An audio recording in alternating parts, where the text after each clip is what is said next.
Hello everyone, good morning, welcome to my new another video. আজকের ভিডিওটা একটু অন্যরকম, এটা কোনো ব্লগ ভিডিও না। আজ আমাদের ট্রেনিংয়ে 45 ডেজ কমপ্লিট। তো বলতে গেলে আজ আমাদের ফেয়ারওয়েল। যখন শুরু হয় বেশ ভয় এবং আনন্দ নিয়েই আমরা স্কুলে ঢুকেছিলাম এবং খুবই এক্সাইটেড ছিলাম। অনেক অভিজ্ঞতা হয়েছে আমাদের জীবনে। কোনোদিনও টিচার হতে পারবো কি না জানি না, তবে টিচার হওয়ার এই কদিনে যে টিচার হওয়ার যে সম্মানটা পেয়েছি এটাই অনেক। যাই হোক, এই কিছুদিন আমাদের দিনগুলো খুবই সুন্দর কেটেছে।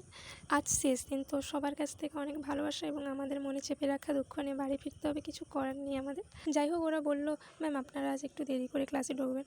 তো আমরা তারপর প্রেজেন্ট খাতা নিয়ে আমরা ক্লাসে যাই এবং ওরা যে এত সুন্দর করে ডেকোরেট করেছে রুমগুলো, সত্যিই আমরা ভাবতে পারিনি যে ওরা আমাদের জন্য এত সুন্দর করে সারপ্রাইজ দেবে, এত সুন্দর করে ডেকোরেট করেছে। ওরা আবার আমাদের জন্য গিফটও এনেছে। সত্যিই আমরা ভাবতে পারিনি যে ওরা এত কিছু করবে বলে। আমাদের স্টুডেন্টরা গিফট দিয়েছে, হ্যাঁ তাই গিফট আনবক্সিং হচ্ছে। হ্যাঁ মিষ্টি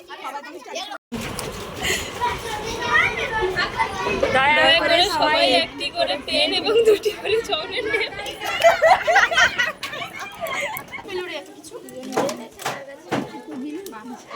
ও বাবা, এত বুদ্ধি কার মাথায় রে? Thank you.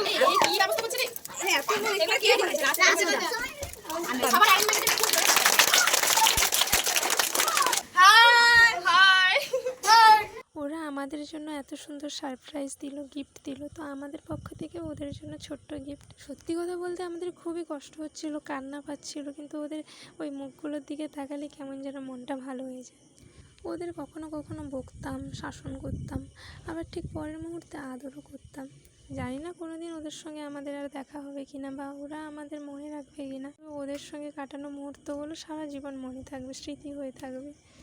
তোমরা সবাই ভালো থেকো, সুস্থ থেকো, বড় হও, ভালো করে পড়াশোনা করো এবং মানুষের মতো মানুষ হও।